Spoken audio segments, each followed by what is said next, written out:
गणना ग्रंथ अध्याय 19 तुरहियों के पर्व की बलियां।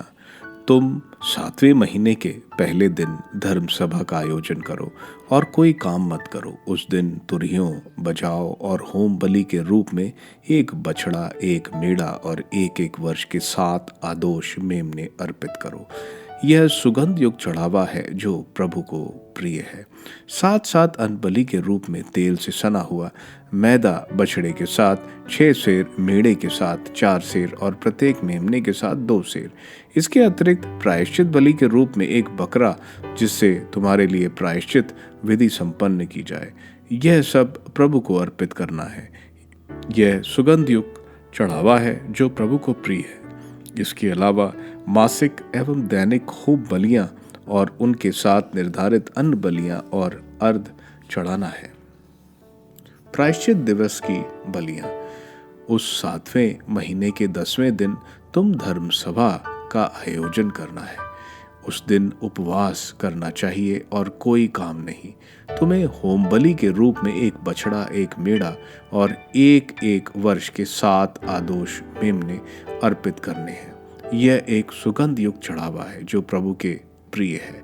7 निर्धारित अन्न बलि के रूप में तेल से सना हुआ मैदा बछड़े के साथ, 6 सेर मेढ़े के साथ 4 सेर और हर एक मेमने के साथ 2 सेर। इसके अतिरिक्त प्रायश्चित बलि के रूप में एक बकरा, जिससे तुम्हारे लिए प्रायश्चित विधि संपन्न की जाए। इसके सिवा दैनिक होम बलि और उसके साथ निर्धारित अन्न बलि का अर्ध चढ़ाना है। शिविर पर की बालियां। उस 7वें महीने के 15वें दिन तुम धर्म सभा का आयोजन करना चाहिए और कोई काम नहीं। तुम्हें 7 दिन तक प्रभु के लिए यह पर्व मनाना है। तुम्हारे होम बलि के रूप में 13 बछड़े, 2 मेढ़े और एक एक वर्ष के 14 आदोष मेमने अर्पित करने हैं। यह एक सुगंध युक्त चढ़ावा है जो प्रभु को प्रिय है। 7 अन्न बलि के रूप में तेल से सना हुआ मैदा हर एक बछड़े के साथ 6 सेर, हर एक मेढ़े के साथ 4 सेर और प्रत्येक मेमने के साथ 2 सेर। इसके अतिरिक्त प्रायश्चित बलि के रूप में एक बकरा। इसके सिवा दैनिक होम बलि और उसके साथ निर्धारित अन्न बलि और अर्ध चढ़ाना है। दूसरे दिन 12 बछड़े, 2 मेढ़े और एक एक वर्ष के 14 आदोष मेमने और उनके साथ बछड़ों, मेढ़ों और मेमने की संख्या के अनुसार निर्धारित अन्न बलि और अर्ध। इसके अतिरिक्त प्रायश्चित बलि के रूप में एक बकरा। इसके सिवा दैनिक होम बलि एवं अन्न बलि और उसके लिए निर्धारित अर्ध चढ़ाना है। तीसरे दिन 11 बछड़े, 2 मेढ़े और एक एक वर्ष के 14 आदोष मेमने और उनके साथ बछड़ों, मेढ़ों और मेमनों की संख्या के अनुसार निर्धारित अन्न बलि और अर्ध। इसके अतिरिक्त प्रायश्चित बलि के रूप में एक बकरा। इसके सिवा दैनिक होम बलि और उसके साथ निर्धारित अन्न बलि और अर्ध चढ़ाना है। चौथे दिन 10 बछड़े, 2 मेढ़े और एक एक वर्ष के 14 आदोष मेमने और उनके साथ बछड़े, मेढ़ों और मेमनों की संख्या के अनुसार निर्धारित अन्न बलि और अर्ध। फिर प्रायश्चित बलि के रूप में एक बकरा। इसके अतिरिक्त दैनिक होम बलि और उसके साथ निर्धारित अन्न बलि और अर्ध चढ़ाना है।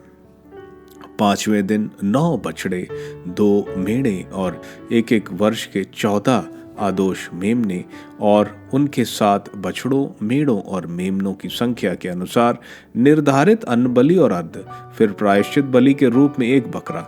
इसके अतिरिक्त दैनिक होम बलि और उसके साथ निर्धारित अन्न बलि और अर्ध चढ़ाना है। छठे दिन 8 बछड़े, 2 मेढ़े और एक एक वर्ष के 14 आदोष मेमने और उनके साथ बछड़ों, मेढ़ों और मेमनों की संख्या के अनुसार निर्धारित अन्न बलि और अर्ध। फिर प्रायश्चित बलि के रूप में एक बकरा। उसके अतिरिक्त दैनिक होम बलि और उसके साथ निर्धारित अन्न बलि और अर्ध चढ़ाना है। 7वें दिन 7 बछड़े, 2 मेढ़े और एक एक वर्ष के 14 आदोष मेमने और उनके साथ बछड़ों, मेढ़ों और मेमनों की संख्या के अनुसार निर्धारित अन्न बलि और अर्ध। फिर प्रायश्चित बलि के रूप में एक बकरा। इसके अतिरिक्त दैनिक होम बलि और उसके साथ निर्धारित अन्न बलि और अर्घ चढ़ाना है। 8वें दिन तुम्हें धर्म सभा का आयोजन करना चाहिए और कोई काम नहीं। होम बलि के रूप में एक बछड़ा, एक मेढ़ा और एक एक वर्ष के 7 आदोष मेमने चढ़ाओगे। यह एक सुगंध युक्त चढ़ावा है जो प्रभु को प्रिय है। उनके 7 बछड़े, मेढ़े और मेमनों की संख्या के अनुसार निर्धारित अन्न बलि और अर्घ। फिर प्रायश्चित बलि के रूप में एक बकरा, इसके अतिरिक्त दैनिक होम बलि और उसके साथ निर्धारित अन्न बलि और अर्घ। तुम्हें अपने पर्वों पर ये चढ़ावे अर्पित करने हैं और इसके अतिरिक्त वे होम बलियां, अन्न बलियां, अर्घ और शांति बलियां जिन्हें तुम मन्नत के कारण या स्वेच्छा से चढ़ाते हो।